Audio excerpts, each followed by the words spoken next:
Hi friends, welcome to Nallathor Veenai channel.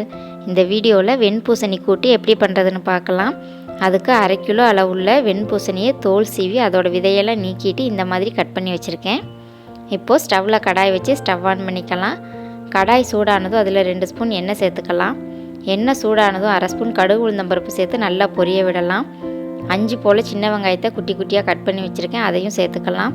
கூடவே ஒரு கொத்து கருவேப்பிலை இலையை கிள்ளி போட்டு சேர்த்து வெங்காயம் கண்ணாடி பதம் வர்ற அளவு நல்லா வதக்கி எடுத்துக்கலாம்.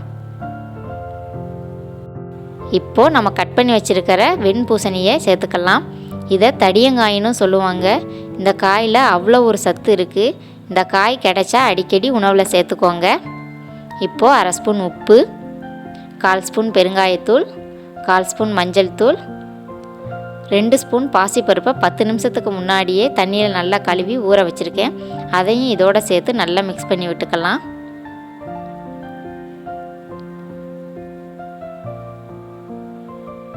இது தண்ணிக்காய் அப்படின்றதுனால சீக்கிரமாகவே வெந்துடும். இப்போது ஒரு மூடி போட்டு மூடி அடுப்பை மீடியம் ஃப்ளேமில் வச்சு ஒரு 3 நிமிஷம் போல் நல்லா வேக விடலாம்.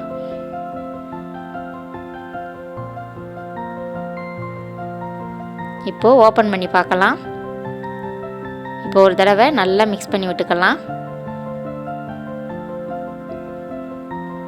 இப்போது கொஞ்சமாக தண்ணி தெளித்து நல்லா மிக்ஸ் பண்ணி விட்டுட்டு மறுபடியும் மூடி போட்டு ஒரு 5 நிமிஷம் போல் நல்லா வேக விடலாம்.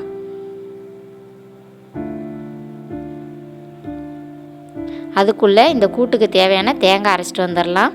அதுக்கு இந்த அளவுள்ள தேங்காவை குட்டி குட்டி பீஸாக கட் பண்ணி மிக்சர் ஜாரில் சேர்த்துக்கலாம். கூடவே 1/2 ஸ்பூன் ஜீரகம், 2 பச்சை மிளகாய், ஒரு சின்ன பல் பூண்டு சேர்த்து நல்லா அரைச்சி எடுத்துகிட்டு வந்துடலாம். நல்லா கொரப்பாக இந்த மாதிரி அரைச்சி எடுத்துக்கோங்க. இப்போ ஓப்பன் பண்ணி பார்க்கலாம். தண்ணியெல்லாம் நல்லா வற்றி வந்திருக்கு. நல்லா மிக்ஸ் பண்ணி விட்டுக்கலாம். பாருங்கள், காயுமே சூப்பராக வெந்து வந்திருக்கு. இப்போ நாம் அரைச்சி வச்சுருக்கிற தேங்காவை சேர்த்து நல்லா மிக்ஸ் பண்ணி விட்டுறலாம். ஒரு நிமிஷம் போல் நல்லா மிக்ஸ் பண்ணி விடுங்க. அவ்வளோதான், சூப்பரான வெண்பூசணி கூட்டு ரெடி ஆயிருச்சு. இப்போது கொஞ்சமாக மல்லி இலையை தூவி நல்லா மிக்ஸ் பண்ணிவிட்டு ஸ்டவ் ஆஃப் பண்ணிட வேண்டியதான்.